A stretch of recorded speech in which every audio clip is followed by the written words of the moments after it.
दोस्तों, अलास्का में पुतिन और ट्रंप की मुलाकात हुई। पूरी दुनिया की निगाहें टिकी थी और भारत भी इंतजार कर रहा था कि शायद कोई समझौता निकल कर आए। लेकिन दोस्तों, कुछ नहीं हुआ। यूक्रेन पर पेंच फंसा और सारी उम्मीदें वहीं ठंडी पड़ गईं। अब जरा सोचिए, समिट के बाद ट्रंप से जब पूछा गया कि भारत पर लगाया गया 25% टैरिफ क्या हटेगा, ट्रंप ने कहा, मे बी आई वोंट। बस यही 3 शब्द, और इन्हीं 3 शब्दों से इंडिया में अटकलों का बाजार गर्म हो गया। चैनल्स ने सवाल उठाया कि क्या अमेरिका नरमी दिखाएगा, क्या टैरिफ हटेंगे? लेकिन अब तस्वीर साफ है, नो टैरिफ रिलीफ। यही नहीं, सबसे बड़ा झटका, यूएस नेगोशिएटर्स का भारत दौरा कैंसिल। 25 अगस्त को दिल्ली में छठी राउंड की बातचीत होनी थी, लेकिन आखिरी वक्त पर विजिट रद्द कर दी गई। इसका मतलब साफ है कि इंडिया यूएस ट्रेड डील, जिसे सितंबर-अक्टूबर तक फाइनल होना था, अब अधर में लटक गई है। और यहाँ सवाल बड़ा है, क्यों भारत को ही टारगेट किया जा रहा है? क्योंकि यूएस ट्रेजरी सेक्रेटरी पहले ही कह चुके थे कि अगर पुतिन ट्रंप टॉक फेल हुआ तो भारत पर और टैरिफ बढ़ेंगे, और अब वही होता दिख रहा है। अमेरिका ने यूरोप तक से कहा कि चलो मिलकर भारत पर दबाव डालो। साफ है कि वॉशिंगटन हर हाल में प्रेशर बनाए रखना चाहता है। लेकिन दोस्तों, भारत भी चुप नहीं बैठा है।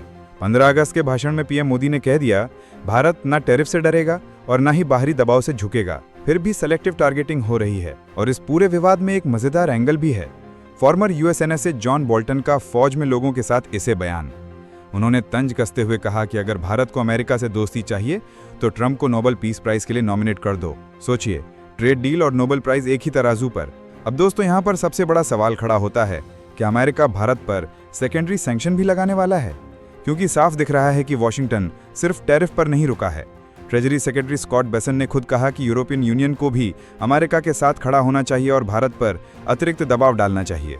यानी गेम सिर्फ वॉशिंगटन का नहीं है, बल्कि पूरी वेस्टर्न ब्लॉक को भारत के खिलाफ खड़ा करने की कोशिश की जा रही है।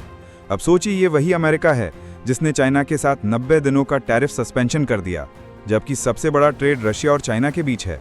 अगर असली दबाव बनाना था तो चाइना पर बनाना चाहिए था, लेकिन नहीं, टारगेट बनाया गया भारत को।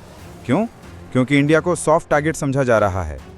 अमेरिका जानता है कि भारत को इस समय एनर्जी, टेक्नोलॉजी और डिफेंस में दोनों तरफ से रूस और अमेरिका से बैलेंस करना पड़ रहा है, और इसी बैलेंसिंग एक्ट का फायदा उठाते हुए ट्रंप एडमिनिस्ट्रेशन प्रेशर क्रिएट कर रहा है। अब जरा इस टाइमिंग को देखिए। 25 अगस्त को भारत और अमेरिका के बीच छठा राउंड ट्रेड टॉक होना था। 5 राउंड पहले ही हो चुके थे।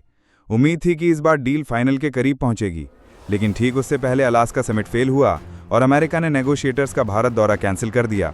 यानी सीधा message, no deal, no tariff relief, only pressure. Bharat सरकार भी ये सब देख रही है। कॉमर्स सेक्रेटरी सुनील बर्दवाल पहले ही कह चुके थे कि यूएस का रुख पूरी तरह इस बात पर निर्भर करेगा कि 15 अगस्त की मीटिंग में क्या नतीजे आते हैं, और वही हुआ। समिट बेनतीजा रहा और बातचीत सस्पेंड हो गई। अब यही से समिट पर बातचीत को लेकर आस दाई जाएगी। सवाल है कि क्या ये सस्पेंशन टेम्परेरी है या फिर परमानेंट? क्या सिर्फ अगले कुछ महीनों के लिए बातचीत रोकी गई है, या फिर आने वाले सालों तक कोई डील नहीं होगी? दोस्तों, इस पूरे मसले का एक और दिलचस्प पहलू है। डोनाल्ड ट्रंप लगातार ये दावा करते रहे कि भारत पर टैरिफ लगाकर उन्होंने पुतिन को नेगोशिएटिंग टेबल पर लाया, लेकिन ये दावा अपने आप में खोखला है। क्योंकि अगर टैरिफ ही हथियार था तो पुतिन के सबसे बड़े पार्टनर चाइना पर क्यों नहीं इस्तेमाल किया गया? क्यों वहां नरमी दिखाई गई? क्यों भारत को चुन चुन कर दबाव में लाया जा रहा है? यही है वो सेलेक्टिव टारगेटिंग जिसकी चर्चा अब हर जगह हो रही है। और दोस्तों, अब एक और एंगल जोड़ लीजिए, ट्रंप को नोबेल पीस प्राइज का जुनून। हाँ, सही सुना आपने। फॉर्मर यूएसएनएसए जॉन बोल्टन तक कह चुके हैं कि अगर भारत चाहता है कि अमेरिका दोस्त बने तो ट्रंप को नोबेल पीस प्राइज के लिए नॉमिनेट करना चाहिए। यहाँ तक की खबरें ये भी आईं कि ट्रंप ने नॉर्वेजियन मिनिस्टर तक को फोन कर दिया और कहा, अगर ट्रेड करना है तो पहले नोबेल के लिए नाम भेजो। सोचिए, कूटनीति और अंतर्राष्ट्रीय राजनीति का स्तर कहाँ जा चुका है। तो दोस्तों, अब सबसे बड़ा सवाल यही है, क्या इंडिया यूएस ट्रेड डील अब पूरी तरह से पटरी से उतर चुकी है? 5 राउंड की बातचीत हो चुकी थी, छठा राउंड होना था, लेकिन वो भी कैंसिल। और इस कैंसिलेशन से साफ है कि डेडलॉक बना रहेगा, क्योंकि जब तक बातचीत की मेज पर दोनों देश नहीं बैठेंगे तब तक कोई सोल्यूशन निकलना मुश्किल है। अब देखिए, भारत के लिए सिर्फ ट्रेड का मुद्दा नहीं है, ये सीधे तौर पर स्ट्रैटेजिक बैलेंस का मामला है। भारत को एक तरफ रूस से डिफेंस चाहिए, दूसरी तरफ अमेरिका से टेक्नोलॉजी और मार्केट, और अगर अमेरिका बातचीत ही रोक दे तो भारत के लिए बैलेंसिंग एक्ट और भी मुश्किल हो जाएगा। लेकिन यहाँ पर एक चीज साफ है, अमेरिका की पॉलिसी अब प्रेशर पॉलिसी बन चुकी है। टैरिफ बढ़ाओ, सैंक्शन की धमकी दो, यूरोप को साथ खड़ा करो और भारत को बार बार टारगेट करो। ये मैसेज सिर्फ इंडिया के लिए नहीं है, बल्कि पूरी दुनिया के लिए है कि वॉशिंगटन अपने हितों के लिए किसी भी देश को झुका सकता है। अब सोचने वाली बात है दोस्तों, क्या भारत इस दबाव में झुकेगा या फिर भारत वही करेगा जो पीएम मोदी ने कहा?